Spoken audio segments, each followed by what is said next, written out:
오늘도 말씀을 통해서 같이 함께 은혜를 나누도록 하겠습니다. 오늘 성경의 말씀은 데살로니가전서 5장 16절로 18절의 말씀, 성숙한 그리스도인의 삶이다 라는 말씀을 제목을 통해서 우리가 함께 은혜를 나누도록 하겠습니다. 데살로니가전서 5장 16절로 18절 말씀은 많은 분들이 암송하고 또 좋아하는 구절 중에 한 구절이다 말씀을 드릴 수 있습니다.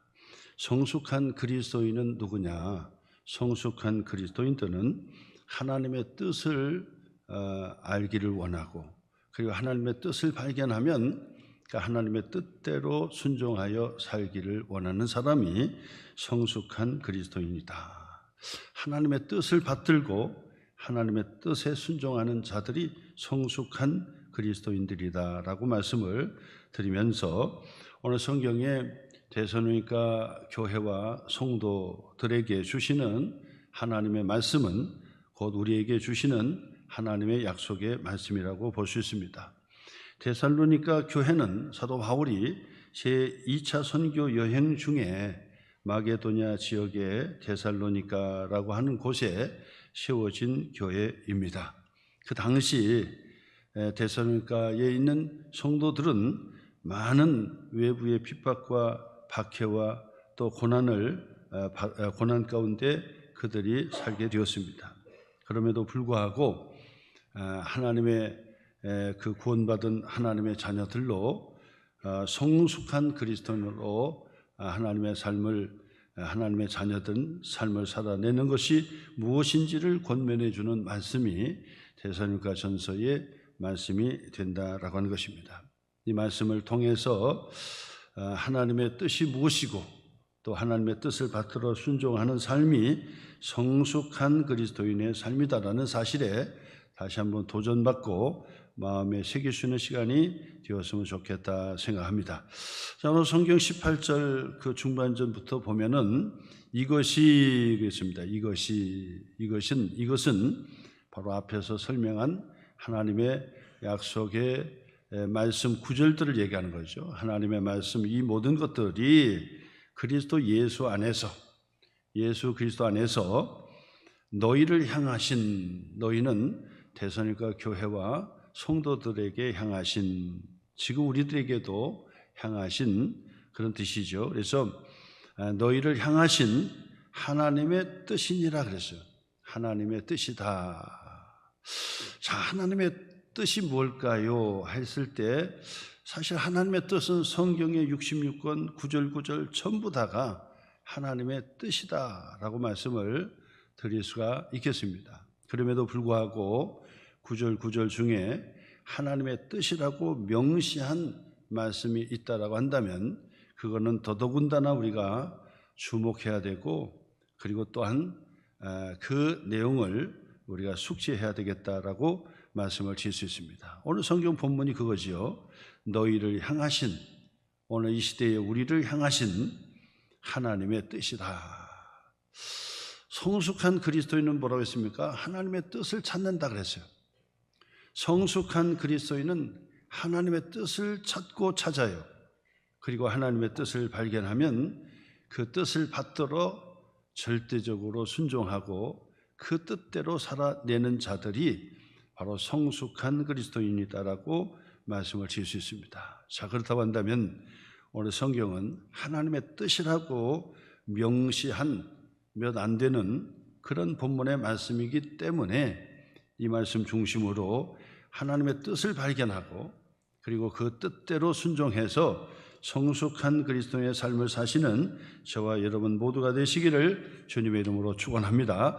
자, 그러면 하나님의 뜻이 무엇인지 오늘 말씀을 통해서 함께 생각해 볼 텐데, 첫 번째로는 너무나도 우리가 잘 알고 있죠.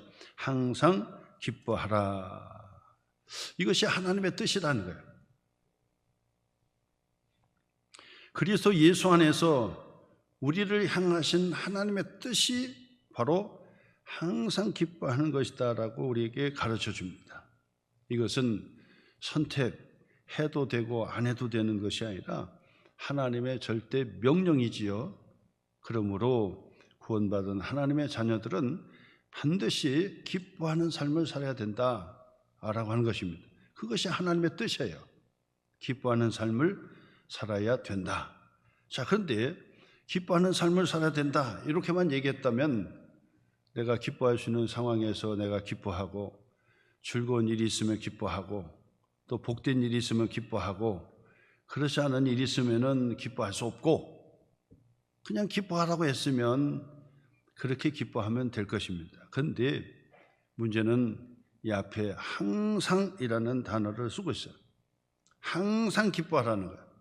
그 이야기는 뭐냐면 기뻐할 수 있는 조건이 되어서 기뻐하는 것도 기뻐하는 거지만은 기뻐할 수 없는 조건에서도, 환경에서도, 그런 여건 속에서, 그런 환경 속에서도 기뻐하는 자들이 바로 하나님의 뜻을 받드는 자들이고, 바로 이들이 성숙한 하나님의 자녀 그리스도인들이라고 우리에게 권면해 주고 있는 것을 보게 됩니다. 사도 바울은 이 마게도냐로 건너가서 교회를 세울 때 많은 핍박이 있고 또 환난이 있었다는 것을 누구보다도 잘 알고 있었어요. 특히나 데살로니가라고 하는 그 지역에 핍박이 심했고, 그리고 교회 다니고 믿음 생활을 한다는 것 때문에 소외가 되고, 그 다음에는 배척이 되고, 그리고 고난을 당해야만 하는 그런 환경과 여건을 누구보다도 잘 알았어요. 그럼에도 불구하고 사도 바울은 하나님의 뜻이 있다. 성숙한 그리스도인들은 하나님의 뜻을 받드는 것인데, 그 하나님의 뜻은 어떤 환경과 여건 속에서도 기쁨을 선택하고 그 기쁨을 누리는 자가 되어야 한다. 그렇게 권면해 주는 거예요. 그렇다고 한다면 여러분, 우리가 하나님의 뜻을 받들고 있습니까? 내 안에 기뻐하는 일 때문에 기뻐하는 일로만 끝나는 것이 아니라 어렵고 힘든 환경과 여건 속에서도 기쁨을 과감하게 선택하고, 그리고 기뻐하면서 믿음으로 살아내는 삶, 이것이 바로 하나님의 뜻을 받들고 그리고 성숙한 하나님의 자녀들 그리스도인들이라, 그렇게 말씀을 드릴 수가 있습니다. 우리가 잘 아는 사도 바울은 마게도냐의 첫성 빌립보에 들어갔어요. 그곳에서 복음을 전하고 또 복음을 전했더니 한 사람의 헌신, 여러 사람의 동역에 의해서 빌립보 교회가 탄생이 된 거예요. 자, 그런데 시기 질투했던 자들이 있었고 핍박하는 자들이 그들 가운데 있었어요.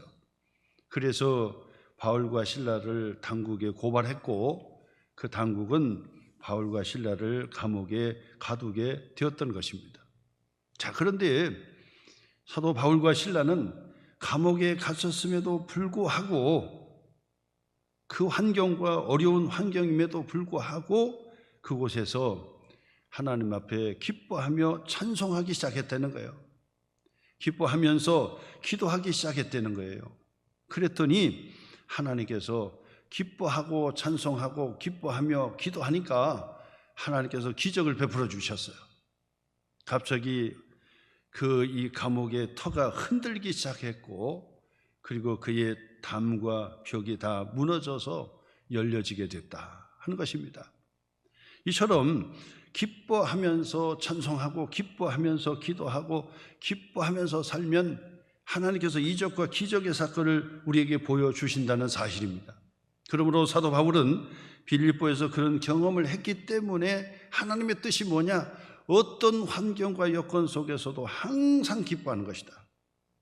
기뻐할 상황에서만 기뻐하고 끝나는 것이 아니라 기뻐할 수 없는 상황에서도 기쁨을 선택하고 기뻐하고 또 기뻐할 때 하나님의 뜻을 받드는 것이고, 그 사람이 바로 성숙한 그리스도인들, 하나님의 자녀들이라고 말씀하고 권면하고 있습니다. 그래서 빌립보서 4장 4절로 7절의 말씀에서도 동일한 그 말씀을 권면하고 있는데, 그 말씀에 보니까 주 안에서 항상 기뻐하라 그랬어요. 주 안에서 항상 기뻐하라. 그냥 기뻐하라고 한 것만 아니라 항상 기뻐하라. 근데 그 항상 기뻐할 때 주 안에서 기뻐하라, 주 안에서 기뻐하라 그러면서 사도 바울은 그 권면을 하나님의 뜻을 강조해 줬지요. 내가 다시 말하노니 기뻐하라 그랬어요. 내가 다시 말하노니 기뻐하라. 이거 하나님의 뜻이라는 거예요. 구원받은 하나님의 자녀들은 반드시 기뻐하고 사도 바울이 강조하고 또 강조했어요. 내가 다시 말하노니 기뻐하라. 항상 기뻐하라. 주 안에서 항상 기뻐하라. 내가 다시 말하노니 기뻐하라고 권면한 것을 보게 돼요. 이처럼 우리가 하나님의 자녀들로서 기쁨을 선택하고 기뻐하는 것은 우리에게 주시는 하나님의 복이 있기 때문에 그런 거예요. 사실 우리가 기뻐하면요, 건강을 주시는 거예요. 그리고 기뻐하면 웬만한 질병도 떠나가고 고침을 받게 되는 거예요. 기쁨이 없이 염려, 근심하고 마음에 그냥 무거운 짐을 그냥 가득 담아가지고 얼굴을 보면 그냥 바늘 하나 들어가지도 않을 것처럼 그냥 딱딱하게 굳어 있고 미소도 없고 그냥 화난 사람처럼 그냥 손대면 톡 하고 터질 것만 같은 그런 얼굴로 그렇게 살아가고 그 다음에 스트레스로 그냥 가득 채우고 있으면요, 병이 되는 거예요. 없던 병도 걸리게 되는 겁니다. 그러나 그 모든 것들을 다 훌훌 털어내고 하나님께서 우리에게 명령하신 대로 기뻐하라. 그리고 내가 항상 기뻐하리라. 그리고 내가 주 안에서 항상 내가 기뻐하는 삶을 살겠다 하고 기쁨의 삶을 살아내면 하나님께서는 반드시 은혜의 복, 건강의 복을 우리에게 허락해 주신다라고 하는 사실이에요. 사실 건강한 사람을 보려면 그 사람이 기뻐하고 웃는가를 보면 돼요. 기뻐하는 표정도 없고 웃는 표정이 없고 그러면 그 사람은 반드시 몸에 약한 부분이 있는 거예요. 전에 제 친구 중에 하나가 그 자녀 아이의 그 며느리를 구하는 데 있어서도 나한테 그런 얘기 하더라고. 다른 거 없다. 조건 다른 거 없다는 거예요. 그게 뭐냐 그랬더니 일단 건강해야 된다는 거예요. 그래서 그 건강을 어떻게 하냐, 건강 진단서를 떼오라고 해야 되느냐 그랬더니 아니라는 거예요. 보면은 밝고 환하고 웃고 잘 웃고 기뻐하면 그 사람이 건강하다는 거예요. 그런 얘기를 들려준 것을 보게 돼요. 이처럼 기뻐하면 건강하고 또 기뻐하면 건강을 회복하고 기뻐하지 못하면 건강을 잃어버린다는 사실입니다. 사도 바울은 빌립보 교회와 성도들에게 그걸 강조해 줬어요. 너희의 관용을 모든 사람에게 알게 하라. 주께서 가까우시니라. 그러면서 아무것도 염려하지 말고 그러잖아요. 아무것도 염려하지 말고 염려 근심해가지고 기뻐할 겨를도 없어요. 염려 근심하는 바람에 얼굴 날빛이 기쁨이 없어요. 웃음이 없어요. 그럼 건강하지 못한 거예요. 아무것도 염려하지 말고 다만 모든 일에 기도와 간구로 너의 구할 것을 감사함으로 하나님께 아뢰라. 그리하면 모든 지각에 뛰어난 하나님의 평강이 그리스도 예수 안에서 너의 마음과 생각을 지키시리라 그랬어요. 그러므로 염려 근심되는 일이 있으면 하나님께 나아가 기도하고요.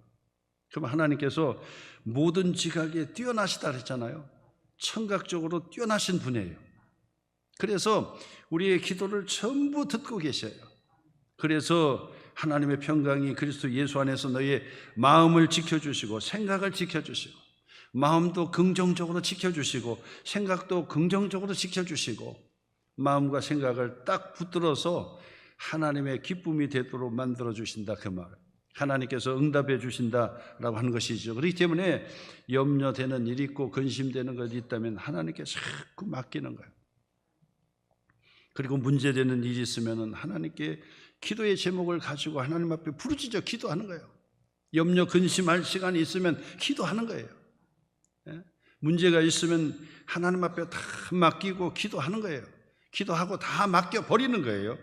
그리고 나는 주 안에서 항상 기쁨을 선택하고 기뻐하는 거예요. 그러면 하나님께서 반드시 그 문제를 해결해 주시는 거예요. 사도 바울과 실라가 옥에 가셨을 때 기뻐하면서 찬양하고 기뻐하면서 기도했더니 옥문이 열리고 문제 해결해 주신 것처럼 오늘도 여러분 반드시 기뻐하는 성도가 되시기를 주님의 이름으로 축원합니다. 이거 하나님의 뜻이에요. 하나님의 뜻. 기뻐하시는. 그래서 말을 할 때도 막 기뻐서 그냥 가만히 듣고 보면은 별 얘기도 아닌데 그냥 기뻐서 얘기하고 또 별 얘기도 아닌데 막 기뻐서 막 웃으면서 듣고 막 박수 쳐가면서 그 다음에 고개를 뒤로 젖혀가면서 막 그냥 어깨를 흔들면서 막 기뻐하는 거예요. 뭔 기쁜 일인가 했더니 별것도 아닌데도 막 기뻐하는 거예요. 예? 그런 사람이 건강한 사람이에요. 그런 사람. 예? 그냥 우스갯소리 뚝 던졌는데도 불구하고 심각하고 그냥 고개를 푹 숙이고 있고 막 이러면 그냥 폭탄 같아. 폭탄. 터질 것 같은 폭탄 같아요. 예? 그 옆에서만 건들기만 하면 터질 것 같은 그런 모습이에요. 그러면 건강하지 못해요. 하나님의 뜻을 받들지 못하는 거예요. 구원받은 하나님의 자녀의 모습이 아니다 그 말이야. 구원받은 하나님의 자녀들의 모습이 아니에요. 구원받은 하나님의 자녀의 모습은 항상 기뻐하는 모습, 항상 즐거워하는 모습. 왜? 모든 염려 근심은 하나님께 다 맡겼으니 하나님께서 모든 것을 다 해결해 주시는 거예요. 하나님께서 다 문제 해결해 주시는 거예요. 그렇기 때문에 하나님의 뜻을 받드는 자가 기뻐하는 자고 하나님의 뜻을 받드는 자는 성숙한 그리스도인들, 하나님의 자녀들이라고 말씀을 드릴 수가 있는 것입니다. 그러므로 여러분, 내 마음에 기쁨이 없다면 그건 이상한 거예요. 내 마음에 기쁨이 사라졌다면 언제부터 어디에서 사라졌는지를 찾으셔야 돼요. 그래서 그 문제를 해결하셔야 돼요. 구원받은 하나님의 자녀들은 하나님께서 부어주신 그 기쁨이 있고 언제든지 그 기쁨이 넘치도록 하나님께서 역사해 주신다는 사실을 다시 한번 기억하셔서 내 마음에 기쁨이 사라졌다면 언제부터 사라졌는지, 무엇 때문에 사라졌는지 그 이유를 찾고 문제를 해결해서 다시 한번 하나님께서 주시는 그 기쁨이 우리의 마음속에 늘 용솟음 쳐서 기뻐하며 즐거워하는 자들이 되시기를 주님의 이름으로 축원합니다. 두 번째로는요, 쉬지 말고 기도하라 그래서 이게 하나님의 뜻이라는 거예요. 쉬지 말고 기도하라. 자, 그러면 쉬지 말고는 무슨 뜻일까요? 쉬지 말고는 24시간 쉬지 말고 그냥 입으로 기도하고 또 기도하고 기도하라고 하는 것일까요? 그게 아니에요. 여기서 쉬지 말고 기도하라고 하는 의미는 하나님을 의식하며 살라고 하는 거예요. 기도는 하나님과 끊임없이 연결된 삶의 자세인 거예요. 그러니까 기도 그러면 손을 모으고 고개를 숙이고 그 다음에 서론, 본론, 결론을 가지고 하나님 앞에 드려지는 그런 전형적인 기도만 생각하는 것이 아니라 기도는 호흡과 같은 것이고 기도는 하나님과의 이 연결된 관계, 하나님과 붙어있는 연결된 관계를 기도라고 하는 것입니다. 그러므로 쉬지 말고 기도하라는 얘기는 어떤 순간이라도 할지라도 매 순간 살아계신 하나님을 의식하면서 살라고 하는 것이 바로 그 의미예요. 이것이 하나님의 뜻입니다. 하나님을 의식하고 사셔야 돼요. 사람을 만날 때도 하나님을 의식하고 만나야 돼요. 말을 할 때도 하나님을 의식하고 말을 해야 돼요. 무엇을 결정할 때도 살아계신 하나님 앞에서 하나님을 의식하고 그리고 결정을 하고 선택을 하는 거예요. 이것이 바로 하나님의 뜻이고 하나님께서 기뻐하시는 것이고 이렇게만 하면 성숙된 그리스도인요 구원받은 하나님의 자녀들이라고 말씀을 드릴 수 있습니다. 그러므로 여러분 매 순간마다 살아계신 하나님을 자꾸 의식하는 그런 훈련을 받으시기를 주님의 이름으로 축원합니다. 이게 성숙된 자예요. 하나님의 뜻을 받드는 자예요. 매 순간마다. 그렇기 때문에 여러분 하나님을 의식할 때, 우리가 예배를 드릴 때도 하나님을 의식하고 찬양하잖아요. 사람을 의식하고 찬양하는 게 아니에요. 하나님을 의식하고 찬양하는 거예요. 기도할 때도 마찬가지예요. 사람을 의식하고 기도하는 게 아니에요. 하나님 앞에서 하나님을 의식하고 기도하는 거예요. 예배도 마찬가지죠. 예배도 예배 시간에 딴 생각하고 딴 데 의식하는 것이 아니라 살아계신 하나님이 이 예배를 받아 주시옵소서 하는 그런 기도의 마음과 의식으로, 그리고 하나님께 예배 드리는 거예요. 그러므로 여러분, 예배의 시간만 예배를 드리고 끝이 나면 끝이 나는 것이 아니라 예배의 시간이 끝나면 그때부터 세상에서의 하나님을 의식한 예배가 시작이 되는 거고, 예배가 끝나고 가면 이제 가정에서도 살아계신 하나님을 의식하는 예배가 시작이 되는 거고, 한 주간도 그냥 끝나버리고 하나님을 의식 없이 살다가 예배 드릴 때만, 기도할 때만 하나님을 의식하는 것이 아니라 일주일 내내 직장에 가서도 살아계신 하나님을 의식하면서 직장생활을 하는 것이고, 사람을 만나는 것이고, 대화하는 것이고, 모든 환경과 여건 속에 매 순간마다 정말 좋으시고 그리고 살아계신 그 하나님을 의식하면서 살아가는 것, 이것이 바로 쉬지 말고 기도하라는 거예요. 이게 하나님의 뜻이라는 거예요. 그러므로 여러분, 요한복음 15장의 1절로 5절 말씀에 보니까 예수님께서 말씀하셨어요. 나는 참 포도나무요 내 아버지는 농부라. 무릇 내게 붙어 있어 열매를 맺지 않은 가지는 바로 우리들을 가리키는 거예요. 포도나무는 예수님, 농부는 성부 하나님, 가지는 바로 구원받은 하나님의 자녀들이에요. 자, 근데 그 가지가 포도나무에 붙어 있는 것, 가지가 포도나무에 붙어 있으면 절로 과실을 맺는다 그랬어요. 그러므로 가지가 포도나무에 붙어 있다는 것은 무엇을 의미하냐면, 가지가 바로 이 포도나무를 의식한다는 거예요. 우리가 살아계신 하나님을 의식한다는 것은 우리가 가지된, 우리가 포도나무에 붙어 있는 거나 마찬가지예요. 그러면 그 가지는 풍성한 열매를 맺게 되는 것입니다. 4절의 말씀이 내 안에 거하라 나도 너희 안에 거하리라. 가지가 포도나무에 붙어 있지 아니하면 스스로 열매를 맺을 수 없음 같이 너희도 내 안에 있지 아니하면 그러하리라 그랬어요. 하나님을 의식하지 않고 사는 그 포도나무에서 이탈된 가지는요, 스스로 열매를 맺을 수도 없고 그냥 나중에 지나면 햇빛에 말라서 비틀어져서 땔감으로 불에 던지고 만드는 거예요. 열매를 맺을 수가 없습니다. 근데 5절 말씀, 나는 포도나무요 너희는 가지라. 그가 내 안에 내가 그 안에 거하면 사람이 열매를 많이 맺나니, 내가 그 안에 그가 내 안에, 그 얘기는 살아계신 하나님을 의식하는 것을 의미하는 거예요. 나를 떠나서는 너희가 아무것도 할 수 없음이라 그랬어요. 그러므로 여러분, 하나님의 뜻이 뭡니까?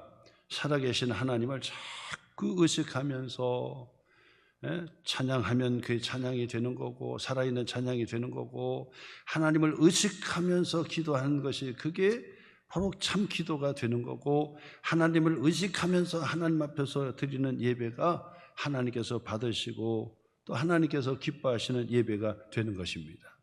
그러므로 여러분, 항상 언제든지 매 순간마다 하나님을 자꾸 의식하는 성도가 되시기를 바랍니다. 하나님을 자꾸 의식하셔야 돼요. 사람을 만날 때 먼저 하나님을 의식하고 만나면 대화 자체가 틀리겠죠? 대화가 다르겠죠? 많은 사람들 앞에서 살아갈 때도 살아계신 하나님을 의식하면서 그 앞에 서다 보면은 달라지겠죠? 삶이 달라지겠죠? 할 수 있는 대로 그 사람을 격려해주고 또 도와주고 세워주고 용기를 주고 또 함께하고 기쁜 일을 함께 나누는 그런 만남이 되겠죠. 하나님을 매 순간마다 의식하라, 그 말. 한순간도 빼지 말고 한순간도 잊지 말고 하나님을 의식하며 살면 그 사람은 하나님의 뜻을 받드는 것이고 성숙한 하나님의 자녀들이다, 성숙한 하나님의 자녀들이다라고 그렇게 말씀을 하고 있는 것입니다. 그러므로 여러분 날마다 시간마다 한시도 떠나지 말고 하나님을 자꾸 의식하는 그런 성도가 되시기를 주님의 이름으로 축원합니다. 하나님의 뜻입니다. 하나님을 자꾸 의식해야 돼요. 어떤 분은 기도할 때도 의식하지 않고 기도하는 사람이 있어요. 하나님께 기도하는 것이 아니에요. 찬양할 때도 사람을 의식하면서 하는 사람이 있어요. 하나님께 드려지는 찬양이 되지를 못해요. 예배 드리는데 자꾸 사람을 의식하는 예배를 드리는 사람이 있어요. 그런데 하나님께서 받으시는 예배가 되지 못해요. 사람을 의식하면 안 돼요. 환경을 의식하면 환경 속에서 매몰되고 늘 환경 속에서 낙심하게 돼 있어요. 그리고 사람을 보면 낙심하게 돼 있어요. 사람을 자꾸 의식하면 우리는 힘이 될 것 같지만은 오히려 우리에게 더 부담이 되고 힘이 되는 거예요. 그런데 하나님만을 의식하잖아요. 그러면 모든 것을 하나님께서 다 해결해 주시는 거예요. 그러므로 여러분 매 순간마다 하나님을 의식해서 살아내는 그런 성도, 성숙한 그리스도인들이 되시기를 주님의 이름으로 축원합니다. 마지막 세 번째에 있습니다. 세 번째는 바로 오늘 성경 바로 18절이에요. 감사하라. 감사하라. 근데 감사하라고만 되어 있으면은 감사할 수 있는 상황에서 감사하고, 그렇지 않을 때는 안 해도 되고 그냥 감사하라고 했으니까. 그런데 그 앞에 뭐라고 했습니까? 범사에 감사하라. 그 이야기는 감사할 수 있는 여건 속에서는 당연히 감사하지만은 감사할 수 없는 환경 속에서도 감사를 선택하고 하나님의 뜻을 받들으라는 거예요. 하나님께 감사를 하라는 거예요. 왜냐하면 하나님의 명령이기 때문에, 하나님의 뜻이기 때문에 우리는 반드시 그 뜻에 순종하고 따르라는 거예요. 이것은 바로 성숙한 그리스도인의 삶이라는 거예요. 왜 우리가 범사에 감사할 수 있습니까? 하나님의 선하심과 하나님의 섭리를 우리가 믿기 때문에 그렇게 되는 거예요. 세상의 사람들도요, 힘든 일이 있어도 일단 슬퍼하거나 또 불평하거나 하지 않고 감사하고 기뻐한다는 거예요. 하루아침에 자기 집에 키우는 망아지가 이 집에서 떠나서 도망쳐 버렸어요. 그러면 그 집에는 그 재산이 손실된 거지요. 왜냐하면 잘 키웠던 그 이 망아지를 잃어버린 거죠. 그냥 도망쳐 버렸어요. 그러니까 재산을 잃었구나. 그리고 이 망아지를 잃었구나. 그랬단 말이에요. 그래서 슬퍼하고 그렇다고 해서 낙심하지 말라는 거예요. 그런데 오랜 시간이 거쳐서 가만히 보니까 어느 날 보니까 나갔던 그 망아지가 새끼를 낳아가지고 새끼와 함께 그 집으로 들어오는 거예요. 그래서 그것 봐라. 지금 당장 손해가 되는 것 같아도 그게 손해가 아니라 나중에는 더 좋은 것으로 돌아오게 된다. 세상 사람들도 그 순간순간 어려운 환경 속에서 원망하고 불평하고 살지 말라는 것을 가르쳐주는 교훈이 아닙니까?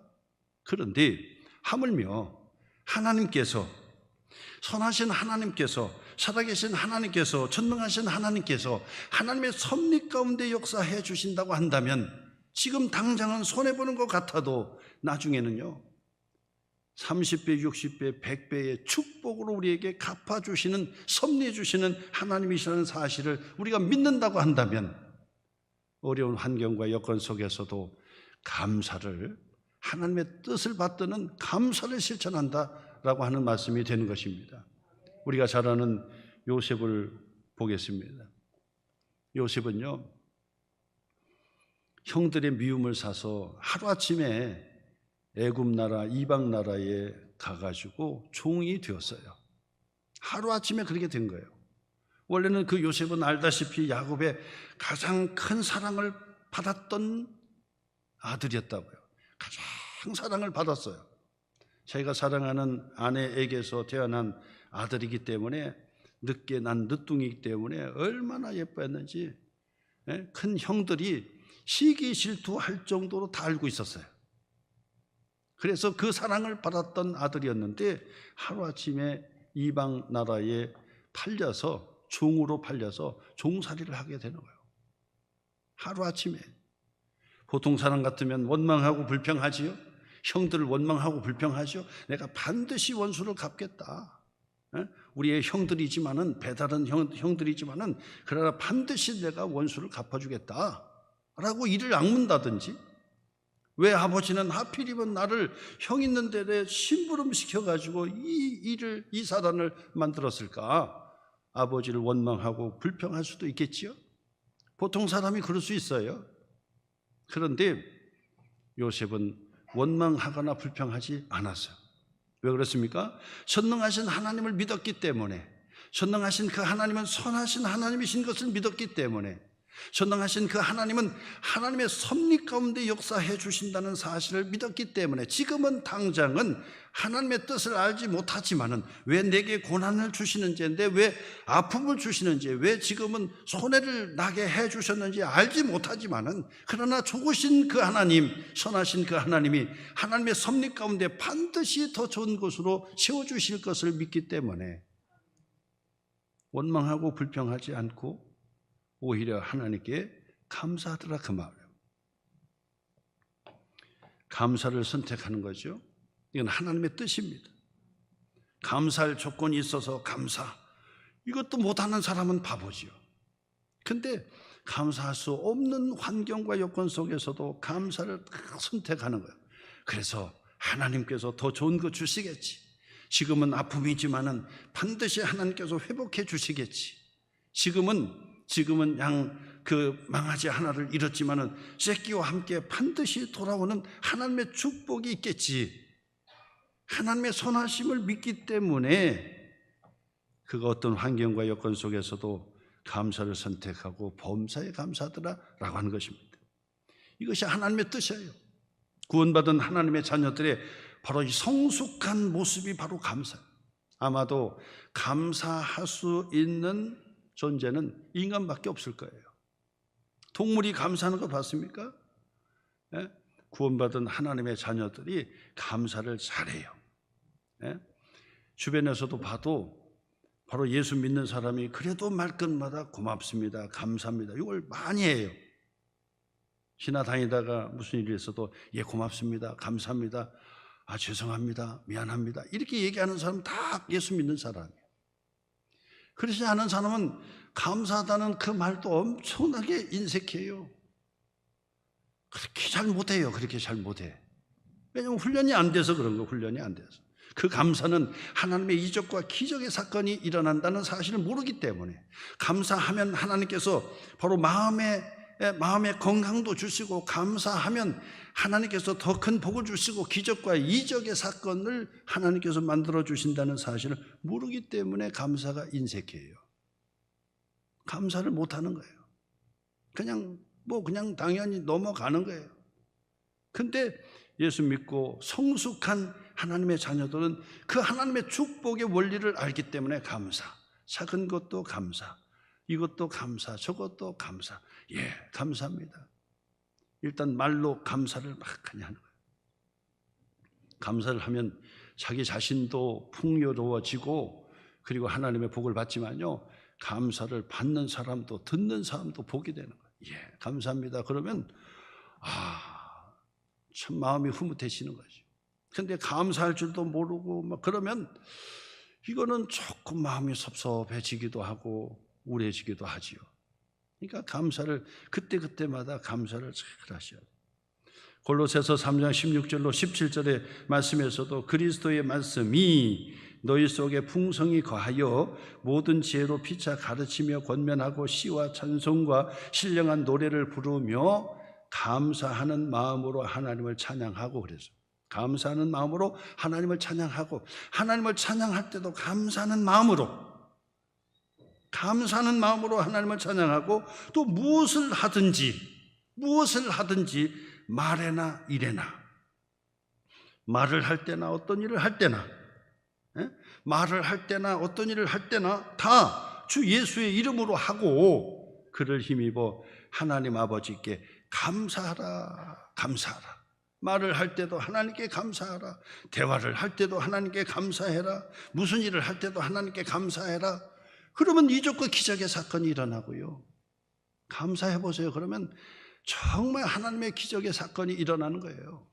그때마다 감사하고 감사하잖아요. 그러면 어른들도 그런다고요. 아이들이 예 감사합니다 하고 배꼽 인사로 탁 하고 그러면 이야 네 집 자식인지 참 교육 잘 받았구나. 그럼 더 주고 싶은 거예요. 더 주고 싶어. 예? 사람들도 그런 마음일 텐데 하나님께서는 오죽하겠습니까? 그래서 하나님께 감사하고 이것도 감사하고 저것도 감사하고 그럼 하나님께서 이야 내가 더 큰 것으로 갚아주리라. 말을 할 때도 감사, 찬양할 때도 감사의 마음, 그리고 일을 할 때도 감사의 마음. 원망 불평하지 않아요. 원망 불평하면 그 사람은 절대로 복이 넘치지를 않아요. 이건 틀림없어요. 그냥 항상 제가 반복적으로 말씀드려요. 원망 불평하지 마라. 시기 질투하지 마라. 남을 미워하지 마라. 항상 얘기해요. 하나님의 복된 그릇, 하나님의 축복을 받는 비결은 늘 감사하는 거예요. 원망 불평하지 않는 거예요. 시편 136편 1절에서 9절 말씀도 계속 여호와께 감사하라. 신들 중에 뛰어나신 하나님께 감사하라. 주들 중에 뛰어난 주께 감사하라. 홀로 큰 기이한 일을 행하신 이에게 감사하라. 지혜로 하늘을 지으신 이에게 감사하라. 땅을 무에 펼친 이에게 감사하라. 큰 빛들을 지으신 이에게 감사하라. 해로 낮을 주관하게 하신 이에게 감사하라. 달과 별들도 밤을 주관하게 하신 이에게 감사하라. 하나님, 목사님 감사할 것들이 없습니다. 아니라고. 우리 주변을 바라볼 때 이야, 이 낯을 주신 하나님께 감사하고 일을 할 수 있도록 해주시니 감사하고 이만큼이나 또 건강하게 해주시니 감사하고 이만큼이나 살게 해주신 것도 감사하고 그리고 두루두루 감사의 조건을 찾으면 한도 끝도 없어. 감사하면 하나님의 은혜의 복을 받는다. 하나님의 이적과 기적의 사건도 일어난다. 감사해 보세요. 반드시 감사하면 하나님도 감동할 뿐만 아니라 바로 주변에서도 감사하는 사람들은요 절대로 그냥 보내질 않아요. 감사해 보세요. 직장에서도 늘 직장에서 그 상사한테 감사합니다. 감사합니다. 일을 맡겨주셔서 감사합니다. 칭찬해 주셔서 감사합니다. 해보세요. 그러면 속으로 마음으로 담고 있다고. 쓸만하구나 담고 있다고. 근데 무슨 일을 해도 그냥 원망하고 불평하고 그냥 뭐 안 할 것도 아닌데 어떻게 하든지 해내기는 해야 되는데 그냥 감사하면서 그냥 하면 좋잖아. 근데 꼭 불평하면서 한단 말이야. 버릇처럼. 반드시 그 버릇을 고치셔야 돼요. 이왕이야 뭐 안 할 것도 아니야. 이미 다 해. 하는데도 불구하고 그 불평부터 하고 시작해요. 그러면 상사 입장에서 볼 때 일을 시키지 않는 거야. 배제시켜버리는 거야. 일을 주지 않아. 왜? 주면은 그냥 불평만 하니까요. 그러니까 주면은 한번 해보겠습니다. 열심히 해보겠습니다. 하고 기쁨으로 한번 해보겠습니다. 막 도전하고 뭐 그러면 자꾸 일을 주고 싶어. 그러면 자꾸 일을 주면 성과도 내고 그래서 그 사람이 진급도 하고 그 사람이 인정도 받고 그런 거 아닐까요? 세상에서도 그럴진데 우리 하나님께 감사하면 하나님께서 반드시 차고 넘치도록 채워주시는 하나님의 복이 있다. 예수님께서 사마리아 성으로 지나서 예루살렘으로 올라가시는 그 마을에 들어갔는데 그 마을에 문둥병 환자 10명이 집단으로 떼거리로 와가지고 막 고래고래 소리 지르는 거예요. 다윗의 자손 예수여 나를 불쌍히 여기소서. 그냥 지나가지 마소서. 다윗의 자손 예수여 나를 불쌍히 여겨달라고 막 소리를 고래고래 지르는 거예요. 왜냐하면 문둥병이기 때문에 가까이 다가갈 수는 없고 그냥 그 들리는 그 모지막에서 막 소리를 고래고래 지르는 거예요.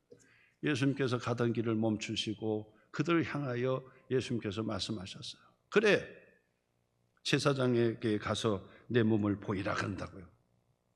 여기서 제사장에게 내 몸을 보이라 그 얘기는 제사장은 그때 당시 의사의 진단권이 있어. 진단권. 문둥병의 진단권이 있었어요. 그래서 문둥병자니까 격리해라. 문둥병이 아니니까 집으로 돌아가라. 의사처럼 진단권이 있었단 말이에요.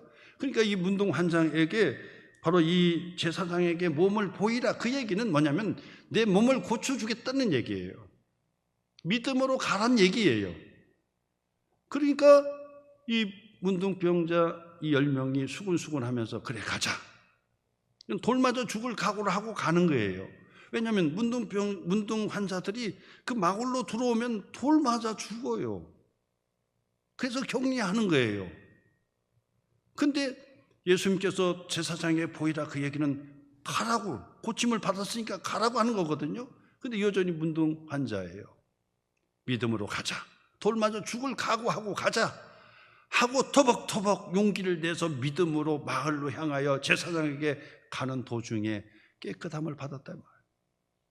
손이 썩어서 막 비틀어지고 또 막 고름이 나고 썩어서 그냥 냄새가 나는 막 그래서 얼굴부터 챙챙 감고 막 그냥 이 지체가 막 그냥 뚝뚝 살점이 떨어지고 뼈가 부러지고 그런 병이잖아요.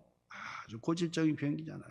그런데 서로를 보면서 어린아이 피부처럼 그냥 깨끗해진 피부를 보는 거예요. 깜짝 놀라가지고 기뻐가지고 이야 예수님이 우리를 고쳐주셨다. 예수님께서 우리를 고쳐주셨다고 너무 기뻐가지고 펄펄 뛰면서 제사장에게 가서 몸을 보이고 문둥병이 나았으니까 이제 집으로 돌아가라 그랬단 말이에요. 그런데 그 중에 한 사람이 자기 집으로 돌아가기 전에 예수님을 막 뒤쫓아왔던 거예요. 예수님 앞에 그냥 땅바닥에 엎드려 가지고 예수님 고맙습니다. 예수님 감사합니다. 우리들을 고쳐주셔서 감사합니다. 그랬단 말이에요. 그랬더니 예수님께서 제자들과 그 앞에서 하신 말씀이 있어요. 누가복음 17장 17절로 19절 말씀. 예수님께서 대답하여 이르시되 10사람이 다 깨끗함을 받지 아니하였느냐? 그 9은 어디 있느냐? 9을 찾아요. 감사하지 않고 집으로 갔던 9을 찾아요. 이 이방인 외에는 하나님께 영광을 돌리러 돌아온 자가 없느냐 하시고 그에게 이르시되 일어나 가라 내 믿음이 너를 구원하였느니라 하시더라 그랬어. 감사하지 못하고 집으로 간 9을 예수님께서 찾으시고 그리고 하나님 앞에 예수님 앞에 나와 엎드려 감사했던 바로 이 사마리아의 바로 그 사람을 칭찬해 주셨을 뿐만 아니라 그 믿음으로 영적인 구원까지 주셨다 그 말. 오늘 여러분 감사하면 기적이 일어납니다. 감사하면 하나님의 축복의 역사가 일어납니다. 감사하면 하나님의 뜻을 받드는 것입니다. 성숙된 자입니다. 감사하는 자가 성숙한 그리스도인이라는 사실입니다. 오늘 여러분 오늘 성경의 말씀은 하나님의 뜻입니다. 모든 게 하나님의 뜻입니다. 그런데 이처럼 하나님의 뜻이라고 못을 박은 구절이 몇 군데 안 돼요. 하나님의 뜻이라고 못을 박은 데가 몇 군데 안 되는데 바로 오늘 구절입니다. 세 가지의 하나님의 뜻을 받들고 성숙한 그리스도인으로 하나님 앞에 서시기를 주님의 이름으로 축원합니다.